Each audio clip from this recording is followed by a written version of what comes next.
The woman at the HR desk looked at me with confusion and said, "Ma'am, according to our background check, you're already married. And you have $127,000 in outstanding debt. We can't proceed with your application." I had never been married in my life. I had never taken out a single loan. But my sister had been living as me for 8 years, and I was about to discover that she had destroyed everything while wearing my name like a costume. My name is Gemma. I'm 31 years old. And this is the story of how my younger sister stole my identity, married a stranger using my documents, accumulated 6 figures of debt in my name, and almost got away with it. Almost. Let me take you back to where this nightmare began. Not the HR office where I discovered the theft.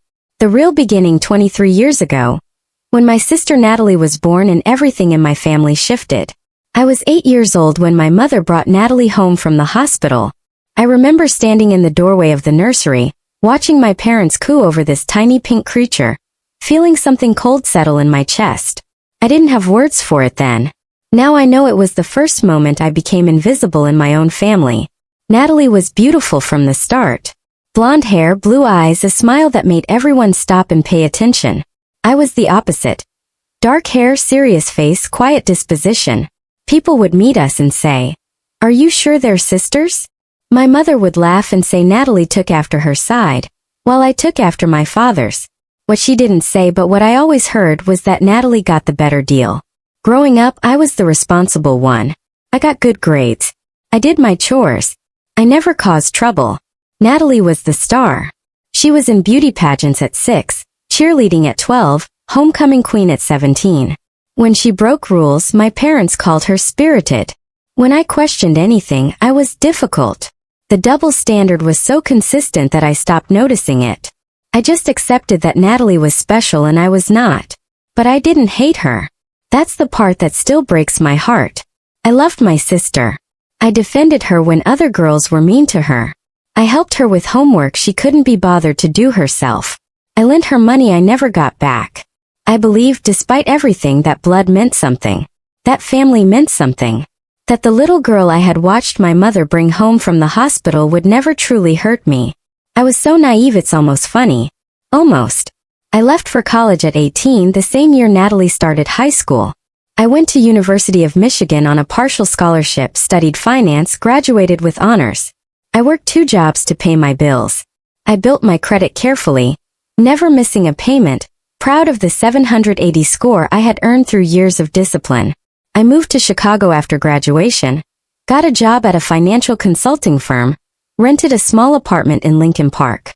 I was 23 years old and finally building a life of my own. Natalie, meanwhile, dropped out of community college after 1 semester. She moved back home. She worked retail jobs that never lasted more than a few months. She dated a string of men my parents disapproved of. She borrowed money constantly from our parents, from me, from anyone who would give it to her. She was 20 years old and going nowhere. But everyone still treated her like the golden child who just needed time to find herself. The first theft happened when I was 24. I didn't know it at the time. I wouldn't know it for 7 more years. It started with a credit card. Natalie had access to my social security number because we had grown up in the same house, shared the same filing cabinet of family documents. She applied for a Capital One card in my name with a $5,000 limit, using my information and a P.O. box she had rented in my hometown. The card was approved. She maxed it out in 3 months. She never made a single payment. I didn't find out because the bills went to the P.O. box. The collections calls went to a phone number she had provided. The damage went to a credit report I had no reason to check because I had always been responsible. She had created a shadow version of me, a Gemma who lived recklessly and spent money she didn't have, and I had no idea she existed. Over the next 3 years, Natalie opened 4 more credit cards, 2 store accounts, and a personal loan, all in my name. The total debt climbed to $47,000 by the time she was 24. She bought clothes, electronics, furniture. She took vacations. She lived a lifestyle she couldn't afford, funded entirely by a sister who didn't know she was paying for it. But that wasn't enough for her. That was never enough for Natalie. In 2019, when I was 27 and she was 23, my sister did something I still can't fully comprehend. She took my birth certificate, which she had stolen from our parents' house years earlier. She went to the DMV in Indiana, a state where I had never lived, and applied for a driver's license using my name and information. She brought documents that looked legitimate because they were legitimate. They were mine. The DMV issued her a license with her photo and my name, Gemma Marie Sullivan. My identity, her face. With that license, she could become me whenever she wanted. 2 months later, she met a man named Derek Lawson at a bar in Indianapolis. Derek was 35, divorced, and looking for a fresh start. He worked as a regional manager for a trucking company. He made decent money. He wanted a wife. Natalie wanted a provider. It was a match made in deception. She introduced herself as Gemma. She told him she was a financial consultant from Chicago, who was in town visiting family. She was charming, beautiful, attentive. Derek fell hard. They dated for 3 months, all while she maintained the fiction that she was me. She told him stories from my life, my college years, my job, my apartment. She borrowed my history like a dress she planned to return. On June 15, 2019, Natalie married Derek Lawson at the Marion County Courthouse in Indianapolis. She signed the marriage certificate as Gemma Marie Sullivan. She used my social security number on all the paperwork. She became a married woman, and so did I without ever knowing it. I was at work in Chicago that day. I remember it was a Tuesday. I had a presentation about quarterly projections. I ate lunch at my desk. I had no idea that 3 hours away, a woman who shared my blood was legally binding me to a stranger. The marriage gave Natalie access to something she had never had before. Real money. Derek made $95,000 a year. He had savings. He had good credit. He wanted to build a life with the woman he thought he had married. They bought a house together in a suburb of Indianapolis. A $340,000 house. The mortgage was in both their names. Both of their names were technically mine. For the next 4 years, Natalie lived as Gemma Lawson. She had joint bank accounts with Derek. She was an authorized user on his credit cards. She had health insurance through his job. She had a house, a husband, a comfortable middle-class existence. All built on my stolen identity. And she kept stealing. Even with Derek's money, she couldn't stop. She opened new credit cards using our joint income to qualify for higher limits. She took out a car loan for a $52,000 BMW, again in my name, with Derek co-signing without knowing the woman he was co-signing for didn't exist. She refinanced the house twice, pulling out equity, spending the cash on things Derek never saw. The debt grew and grew, a tumor of fraud that I was completely unaware of. By 2023, the total was $127,000. Credit cards, the car loan, personal loans, store accounts. All in the name of Gemma Marie Sullivan. All destroying the credit score I had spent a decade building. All creating a version of me that was reckless, irresponsible, drowning in debt. I found out on March 7, 2024. The day I walked into an HR office for what I thought was a dream job. I had been recruited by a prestigious consulting firm in Chicago. Senior financial analyst. $145,000 salary. Corner office. Everything I had worked toward for 11 years. The interviews had gone perfectly. They made me an offer. I accepted. All that was left was the background check. I wasn't worried. I had nothing to hide. I had never been arrested, never declared bankruptcy, never done anything that would show up on a background check. I was clean. I was responsible. I was exactly who I presented myself to be. The HR coordinator was a young woman named Jessica. She called me into her office with an expression that immediately made my stomach drop. She wasn't smiling. She wasn't making small talk. She was holding a folder and looking at me like I was a problem she needed to solve. "Miss Sullivan," she said, "we've completed your background check, and there are some significant concerns." I sat down slowly, my mind racing through possibilities. Had they found something wrong with my references? Was there an error in my employment history? I couldn't imagine what could be wrong. Jessica opened the folder. "According to our records, you're currently married. Is that correct?" I almost laughed. "No, I've never been married. There must be a mistake." She frowned. "We have a marriage certificate on file from Marion County, Indiana, dated June 15, 2019. Gemma Marie Sullivan to Derek James Lawson." The words didn't make sense. I I had never been to Indiana. I didn't know anyone named Derek Lawson. I had definitely never married him. That's not possible, I said. I've never been to Indiana in my life. I'm not married. Jessica's frown deepened. There's more. Your credit report shows $127,000 in outstanding debt across multiple accounts. Several are in collections. There's a car loan with missed payments. The credit score associated with your social security number is 423. 423. My credit score, the number I had spent a decade building to 780, was 423. That was below subprime. That was financial devastation. I felt the room tilt. I gripped the arms of my chair to keep from sliding onto the floor. That's not my debt, I said, my voice shaking. Someone has stolen my identity. None of that is mine. Jessica looked at me with sympathy but also skepticism. She had probably heard every excuse in the book from candidates trying to explain away bad backgrounds. I understand this is difficult, she said carefully. But given these findings, we can't proceed with your employment until these issues are resolved. I'm sorry. I don't remember leaving her office. I don't remember the elevator ride down. I don't remember walking to my car in the parking garage. The next thing I remember clearly is sitting behind the steering wheel, hands shaking so badly I couldn't hold my phone, trying to understand how my entire life had just collapsed. Someone had stolen my identity. Someone had married a stranger using my name. Someone had accumulated $127,000 in debt and destroyed my credit. Someone had done this for years without me knowing. And somewhere in the back of my mind, a cold, terrible thought was forming. A thought I didn't want to have. A thought that made me sick to even consider. I knew who had done this. I had always known, even if I couldn't admit it to myself. Natalie. I spent the next 48 hours in a state of focused fury.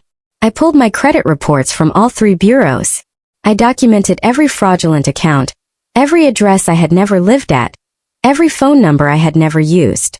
I found the marriage certificate online, a public record from Marion County, with my name on it and a signature that looked almost like mine but wasn't quite right. I found the mortgage records for a house in Indianapolis I had never seen. I found the car loan for a BMW I had never driven. The evidence was overwhelming.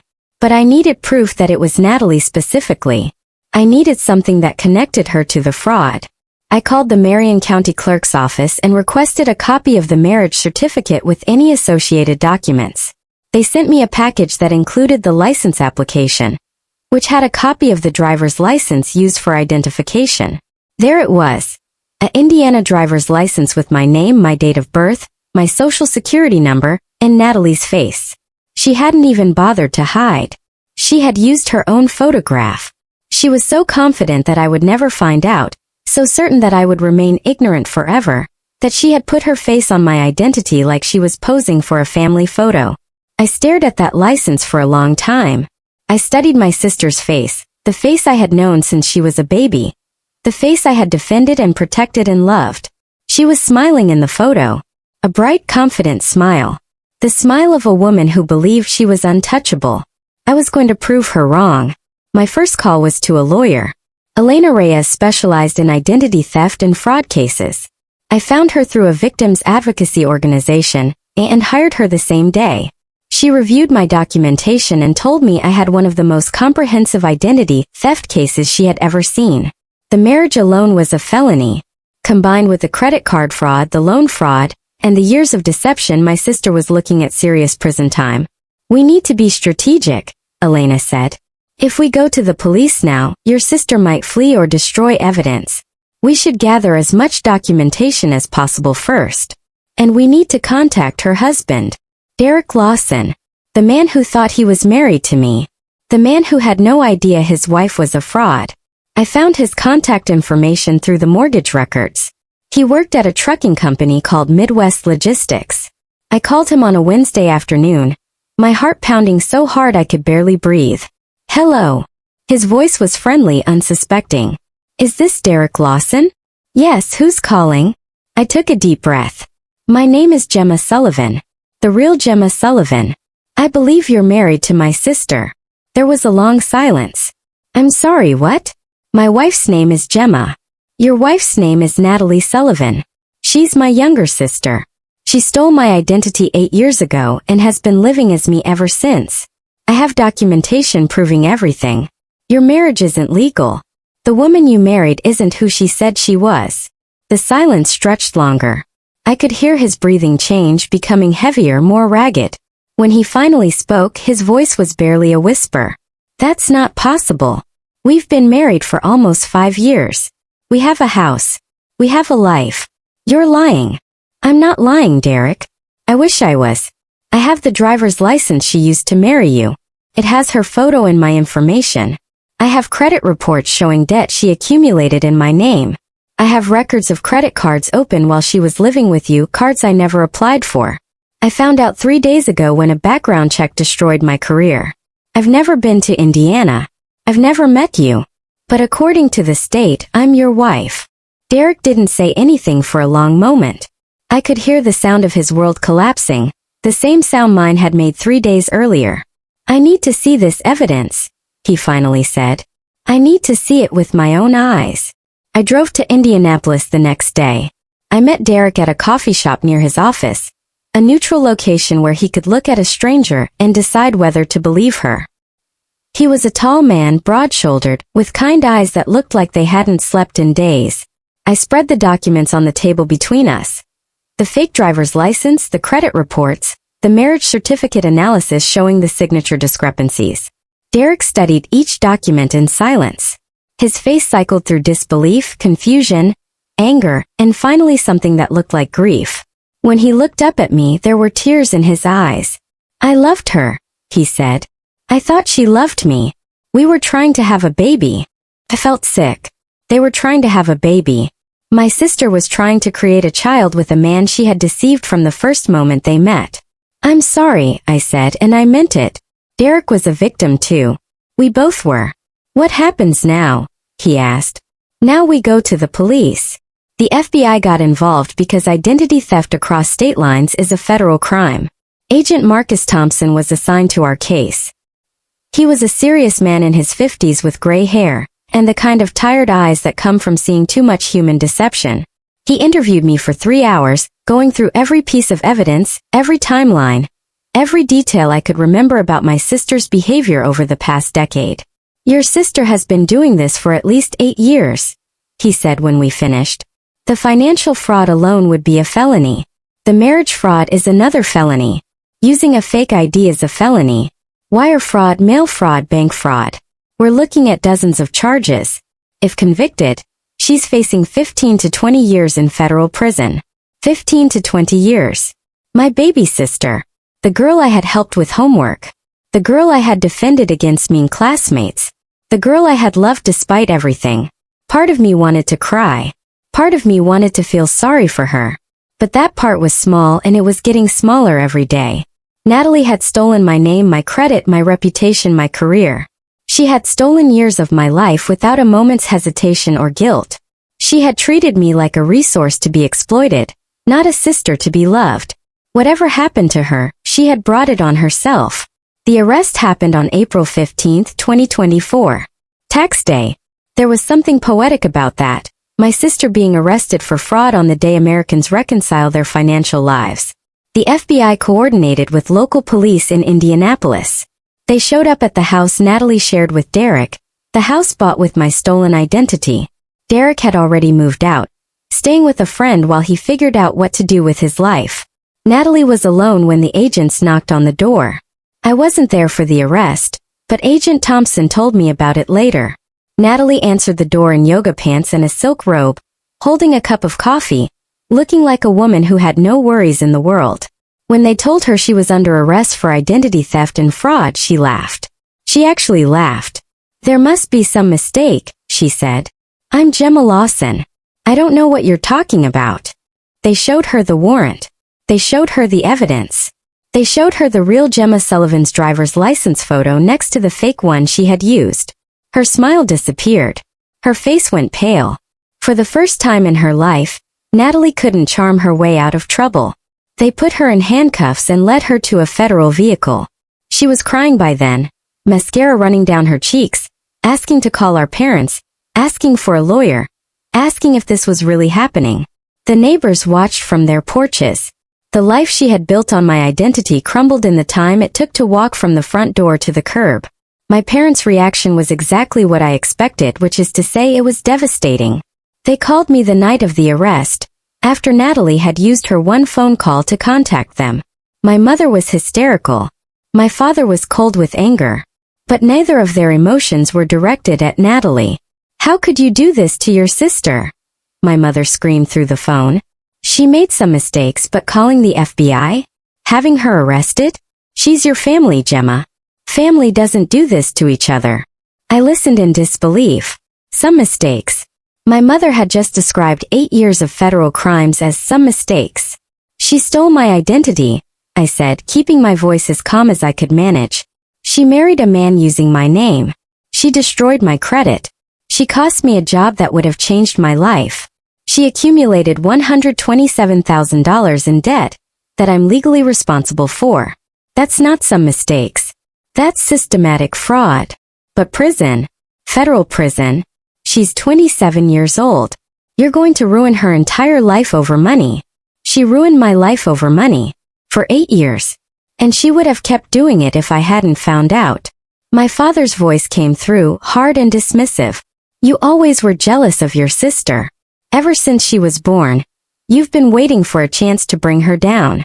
Well, congratulations. I hope you're happy." I hung up without responding. There was nothing left to say. That conversation was the last time I spoke to my parents. They chose Natalie.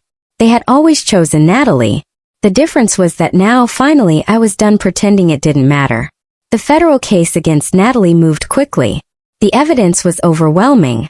Her lawyer tried to negotiate a plea deal, arguing that she had mental health issues, that she had been financially desperate, that she had never intended to hurt anyone. The prosecutor wasn't impressed. Neither was the judge. In August 2024, Natalie pleaded guilty to 12 federal charges including identity theft, bank fraud, wire fraud, and marriage fraud. The plea agreement recommended 8 to 12 years in federal prison. At her sentencing hearing in October, the judge gave her 10 years. I attended the sentencing. I wanted to see her face when she heard the number. I wanted her to know that I was there, that I had witnessed every moment of her downfall, that the sister she had treated like an ATM machine had been the one to bring her to justice. She looked different than I remembered. Smaller somehow. Paler. She had lost weight in jail, and her blonde hair had grown out, showing dark roots. She wore an orange jumpsuit and handcuffs. She didn't look like a golden child anymore. She looked like what she was, a criminal. Before the judge announced the sentence, Natalie was given a chance to speak. She turned to look at me in the gallery, her eyes red from crying. "Gemma," she said, her voice breaking. "I'm sorry. I never meant for any of this to happen. I was struggling and I didn't know what else to do. You were always so successful, so put together. I just wanted to feel like I was worth something too. I know I hurt you. I know I can't take it back. But I'm your sister. Doesn't that mean anything?" I stared at her for a long moment. The courtroom was silent, waiting for my response. "You knew exactly what you were doing," I said. "For 8 years. Every credit card, every loan, every day of that fake marriage. You weren't struggling. You were stealing. And you never once thought about me. Not once. So no, Natalie. Being my sister doesn't mean anything. Not anymore." The judge sentenced her to 10 years. She would be 37 when she got out. I would be 41. Our relationship was over. It had been over the moment she first typed my social security number into a credit card application, even if neither of us knew it at the time. The aftermath took another year to sort out. I worked with Elena to dispute every fraudulent account. I provided police reports and court documents to the credit bureaus. I filed paperwork to annul the marriage that had never been mine. I worked with the DMV to cancel the fake Indiana license and put fraud alerts on my identity in all 50 states. Slowly, piece by piece, I reclaimed the life that had been stolen from me. My credit score, which had been 423 on the day I walked into that HR office, climbed back up. It took 18 months, but it eventually reached 710. Not as high as the 780 I had earned before Natalie destroyed it, but respectable, recoverable, mine. The job I had lost, the senior financial analyst position, was gone forever. The company had filled it while I was sorting out my legal mess. But I found another job at a different firm with people who knew my story and hired me anyway. The salary was $138,000. Not quite what the other job would have paid, but close. And this time when HR ran my background check, everything came back clean. Derek Lawson filed for divorce from a woman who didn't exist. The marriage was annulled since it had been based on fraud. He sold the house and moved to Ohio, where he had family. We stayed in touch for a while, two strangers connected by the woman who had deceived them both. Eventually the emails tapered off. We had nothing in common except trauma, and trauma isn't a foundation for friendship. I think about Natalie sometimes. Not often, but sometimes. I wonder if she understands what she did, if she's capable of understanding. I wonder if she'll use her time in prison to become a different person, or if she'll spend 10 years blaming me for catching her. I wonder if she ever loved me, even a little, or if I was always just a resource to be exploited. I don't have answers to those questions. I probably never will. What I do have is a life that belongs to me. A credit score I rebuilt with my own discipline. A career I earned with my own talent. A name that no one else can claim. My sister tried to erase me, to replace me with a version of herself wearing my identity like a mask. She almost succeeded. But almost isn't the same as actually, and the woman she tried to destroy is still standing. If you're listening to this story and something feels familiar, if you've noticed strange accounts on your credit report, unexpected bills, unfamiliar addresses, I want you to pay attention. Identity theft can happen to anyone. It can be committed by strangers on the internet or by people who share your blood. The people closest to you often have the easiest access to your information. They know your birthday, your social security number, your mother's maiden name. They know everything they need to become you. Check your credit report regularly. Set up fraud alerts. Monitor your accounts. Don't assume that family won't hurt you. Don't assume that love protects you. Protect yourself because no one else will do it for you. My name is Gemma Sullivan. My sister stole my identity for 8 years. She married a stranger using my name. She accumulated $127,000 in debt that almost destroyed my life. She thought I would never find out. She thought I was too naive, too trusting, too focused on my own life to notice what she was doing to it. She was wrong. I found out. I gathered evidence. I went to the FBI. I sat in a courtroom and watched her get sentenced to 10 years in federal prison. I rebuilt my credit, my career, and my sense of self from the wreckage she left behind. She took my name. I took her freedom. Some people will say that's harsh. Some people will say I should have protected my sister, covered for her, given her another chance. Those people don't understand what it's like to discover that someone you loved has been parasitizing your existence for nearly a decade. They don't understand the violation of seeing your name on a marriage certificate you never signed, debt you never incurred, a life you never lived. Natalie made her choices. Every credit card application was a choice. Every lie to Derek was a choice. Every day she woke up in a house bought with my stolen credit was a choice. She had 8 years of choices and she chose fraud every single time. I only had to make one choice. And I chose justice. If this story helped you, if it made you think about checking your own credit report or setting up fraud alerts, then something good came from my pain.